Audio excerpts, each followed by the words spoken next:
Atal Bihari Vajpayee research से research institute कर स्वागत योग्य पदक्षेप निश्चित भाव में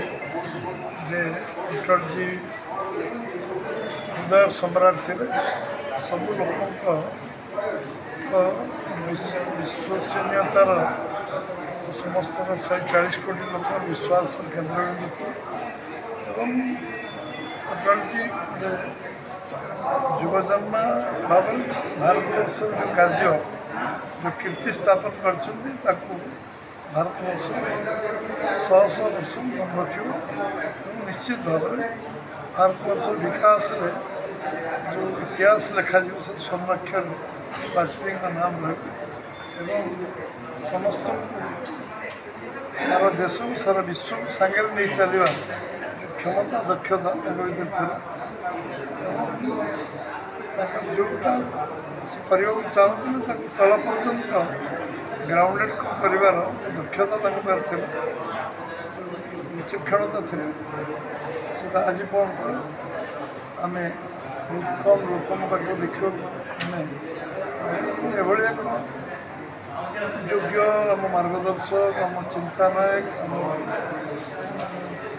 भाव में राजनेता भाव में राजनीतिज्ञ भाव सब बड़ संपन्न जड़े व्यक्ति नुहति अनुष्ठान कले ठीक हो ताकर एम जो कार्यक्रम आज पुण्यतिथि पालन कले निश्चित भाव में अंतकरण से अनुष्ठान को धन्यवाद दूसरे अटल जी समस्त सबुदिन चिरस्मरणीय रही विषय जिते चर्चा आम करवा से अधिक अध्ययन हम ज्ञान हम रिसर्च हम और निश्चित भाव में बहुत जिन निष्कर्ष भारत रत्न अटल बिहारी वाजपेयी सप्तम पुण्यतिथि अवसर में अटल बिहारी वाजपेयी रिसर्च इन्स्टिट्यूट आनुकूल यही पवित्र स्थान भुवनेश्वर जयदेव भवन में कार्यक्रम रखा जाइथिला। एथर मुख्य अतिथि थे ओडिशार भाजपार भारतीय जनता पार्टी सभापति मनमोहन सामल एवं मान्यगण्य बहु विशिष्ट व्यक्ति गहन कार्यक्रम रखाई किंतु एथर मुख्य थे डॉक्टर बंशीधर दास जे कि आमर थे कार्यकारी निर्देशक तांको प्रत्यक्ष तत्वावधान में अक्लांत परिश्रम सहयोग करते आमर भुवनेश्वर सैनिक मान सहयोग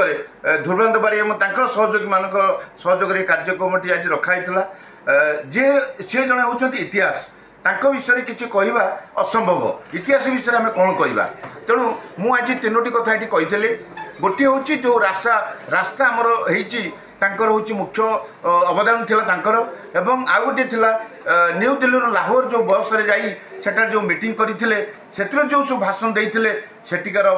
पाकिस्तान जो माने सुनीथिले बहु कथा आलोचना करथिले से सेठी गोटे कथा कहिथिले कहवा लोक कम काम करवा लोक अधिक जे काम करे प्रकृत में से क्या कथा शुणे ना यहाँ हूँ इतिहास कथा कहले अत्युक्ति हेनी किंतु मु आज गोटे आर वर्ष भी ये जगह घोषणा करी आज सभापति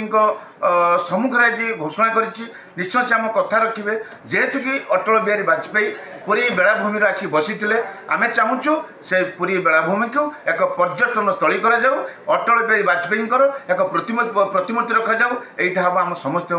मंगल हम तेणु मुझे अनुरोध कर सरकार को सभापति को अनुरोध कर निश्चित यहाँ कार्यकारी करेंगे एवं सबुठ धन्यवाद देवी आम मीडिया भाई मैंने सी जिते प्रचार प्रसार करेंगे सरकार कान पड़ो निश्चित यहाँ कार्यकारी करेंगे सन्देह ना आज जो अतिथि मैंने जो भाषण देते वाजपेयी प्रकाश करें असंभव तेणु समस्त को धन्यवाद दूसरी जय जगन्नाथ बंदे उत्कल।